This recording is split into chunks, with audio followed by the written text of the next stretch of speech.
this is me Sahitya. Welcome to my YouTube channel. So today we'll discuss about historical background of Indian Constitution. So let's begin. So historical background of Indian Constitution based on M. Lakshmikant.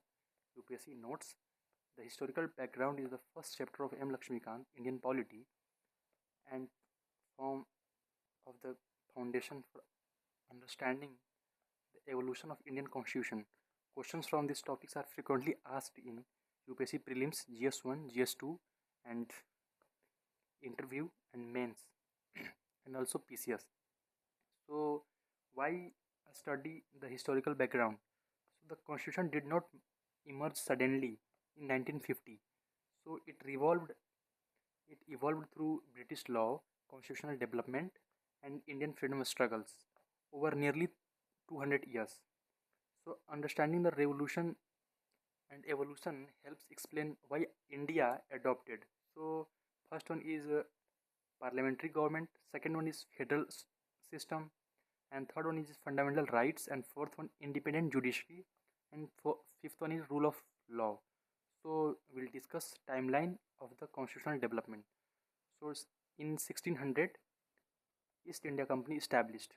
In 1773, Regulating Act enacted, and 1784 Pitt's India Act, and 1813 Charter Act, and 1833 Charter Act 2, and 1853 Charter Act 3, and last one 1858 Government of India Act, and 1861 Indian Councils Act.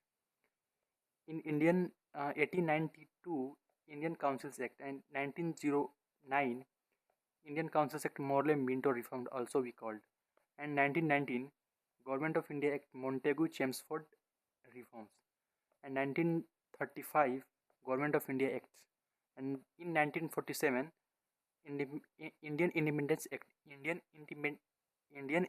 Independence Act.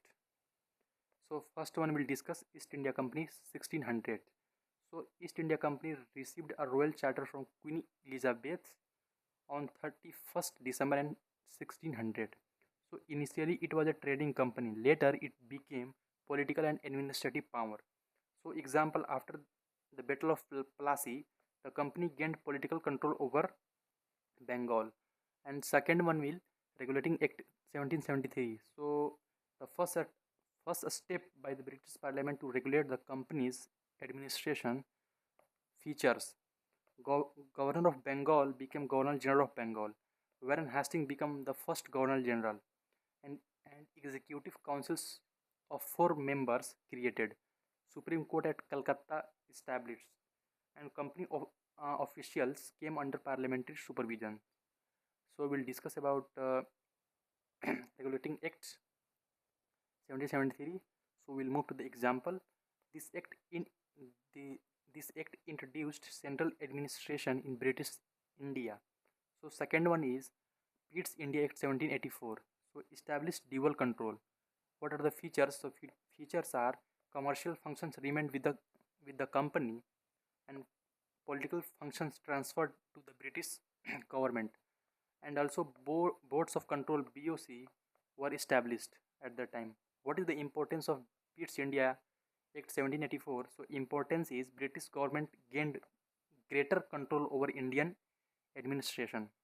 So we'll move to the Charter Act. First Charter Act was 1813. So features: companies trades monopoly ended except trade with China and tea, and Christians missionary allowed in India, and 1 lakh annually allocated for education.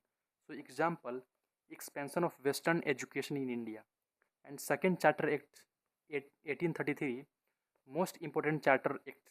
So features are William Bentinck, Lord William Bentinck becomes first Governor General of India, and Governor General received legislative power over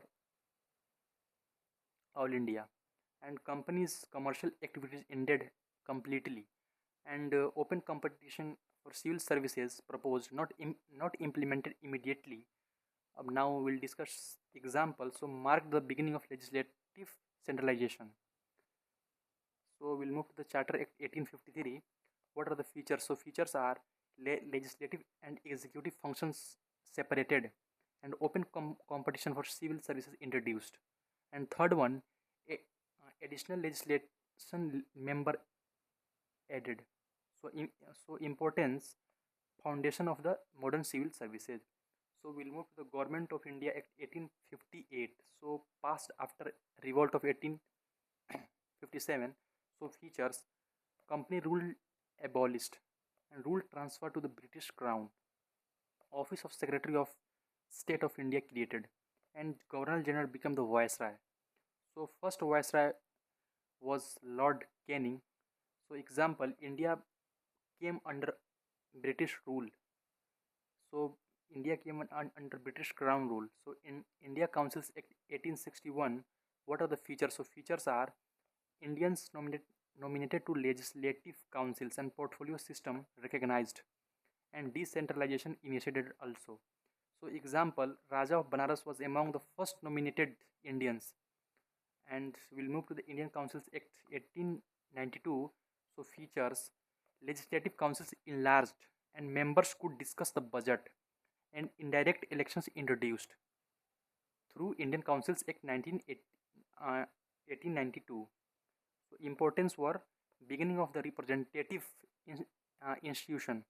So we'll move to the Indian Councils Act 1909. So also we called Morley Minto reforms. So features, legislative council enlarged, Indian included in executive councils, separate electorates introduced in Muslim community. And example, Muslim voters elected only Muslim representatives. Just we discuss separate electorates in Muslim community, that's why. And we'll move to the importance of Morley Minto reforms. So laid the foundation for communal politics. So we'll move to the Government India Act 1919. So it is also called Montagu-Chelmsford reforms. So features are introduced diarchy in provinces and bicameral legislature in center. So expanded franchise and public service commission recommended. Diarchy, provincial subjected into two, divided into two. So first one is reserved and second one is transferred. So in reserved, police, finance and revenue, and transferred, education, health and agriculture. So we will move to the example. So education was administered by Indian minister while police remained under British officials. That's why there were two subjects divided into. So first one is reserved and second one is transferred. So we'll move to the Government of India Act 1935. So the most important act before independence. So many provisions of today constitution are based on it. So features, first one is federal schemes. So proposed federation of provinces and princely states not implemented. So second one is provincial autonomy. So diarchy abolished in provinces received autonomy, and diarchy at the center. Third one, introduced but never implemented. So federal court established in 1937, predecessor of Supreme Court. And fifth one is Reserve Bank of India, established in 1935. So public service commissions established at federal and provincial levels. So three legislative lists were established. So first one is union list, second one is provincial list, and third one is concurrent list. These influenced the 7th schedule of the constitution, and nowadays also this is available in our constitution. So example, today's center state distribution of powers is largely based on this act. Exactly. So we'll move to the Independence Act 1947. So final constitutional law passed by the British Parliament. Features are India and Pakistan become independent dominion, and second one is British Parliament controls ended, and third one is Constitutional Assembly became sovereign, and fourth one is Office of Secretary of State abolished, and Governor General become constitutional head.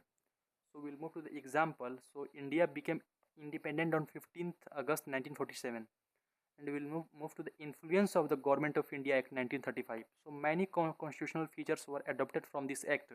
For example, federal system, governor office, public service commissions, and emergency provisions, and administrative structures, judiciary, legislative list.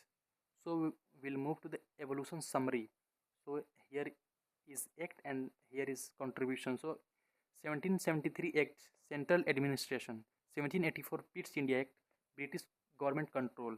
And Charter Act 1813, end of trade monopoly. And Charter Act 1833, centralized legislation. And Charter Act 1853, civil services. And now 1858 Act, Crown Rule. And 1868 Act, portfolio system.